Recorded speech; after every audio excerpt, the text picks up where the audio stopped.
வீட்ல உள்ள 2 பேர வச்சுக்கிட்டே படாத பாடு பட்டுக்கிட்டு இருக்கேன். இதுல புதுசா வேற 2 பேர் வந்திருக்கானுங்க. இன்னைக்கு நாள் 45ஓட கதை. மார்னிங் எப்பயும் போல 3 முட்டை, 2 ஒயிட் பிரெட் எடுத்துட்டு என்னோட மார்னிங் டியூட்டிக்கு கிளம்பிட்டேன். இன்னைக்கு மார்னிங் டியூட்டில கண்டென்ட் இல்ல. அந்த காரணத்தினால சோகமா வீட்டுக்கு வந்துட்டு எப்பயும் போல ஸ்ட்ராங்கா ஒரு கப் காஃபி அடிச்சேன். அப்படியே அண்ணன் கடையை க்ளோஸ் பண்றதுக்காட்டி நேரா போயிட்டு சிக்கனை வாங்கிட்டு வந்துட்டேன். அங்கேருந்து நேரா வீட்டுக்கு வந்த ஒரு ஃபோன் கால். இந்த மாதிரி மாடு புதுசா கண்ணு போட்டிருக்கு. ஆனா மாடு வந்து கண்ணுக்குட்டியை சேர்த்துக்க மாட்டுது அப்படின்னு. இது என்னடா புது பிரச்சனையா இருக்குன்னு அங்க போய் பார்த்தா ஒண்ணுக்கு 2 பேரா இருக்கானுங்க. அதாவது நம்ம வீட்ல இப்ப 2 பேர் இருக்கானுங்களா ட்வின்ஸ், அதே மாதிரி தான் இவனுங்க. இதுல பியூட்டி என்ன தெரியுமா? அவனுங்க 2 பேரு ஃபீமேல், இவனுங்க 2 பேரு மேல். இப்படியே மாடு கண்ணுக்குட்டிக்கு பால் கொடுக்காம வச்சிருந்தா கண்ணுக்குட்டிக்கு பால் ஊத்துற நிலைமை வந்துரும். அதனால நம்ம ட்ரெடிஷனல் வேலையே கண்ணுக்குட்டிக்கு சக்சஸ்ஃபுல்லி பால் கொடுத்தாச்சு.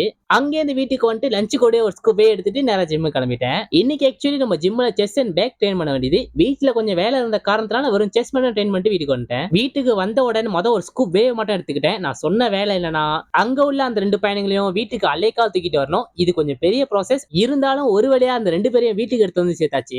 அந்த வேலையை முடிச்சுட்டு என்னோட டின்னர் எடுத்துக்கிட்டேன். அதுக்கப்புறமா 200 கிராம் சிக்கன் எடுத்துட்டு இன்னைக்கு டே முடிச்சிட்டேன். நாளைக்கு பார்ப்போம்.